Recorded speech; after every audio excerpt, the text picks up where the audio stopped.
Better is the noise of revival than the silence of the cemetery. Oh, yes. Sometimes, as we read in the scriptures, in Acts of the Apostles, the Holy Spirit comes with a mighty rush,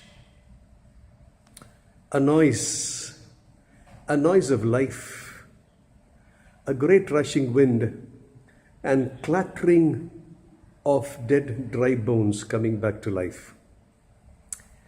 I don't belong to a very noisy church.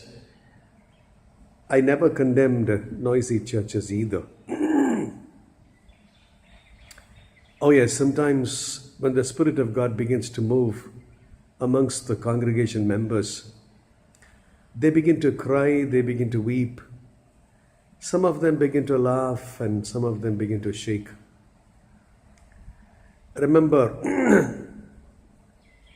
genuine Holy Spirit has done it in the scriptures and could do it again. Of course, there could be many counterfeit and fake stuff that could also happen. But better is the noise of revival than the silence of cemetery. Choose the right one. God bless you.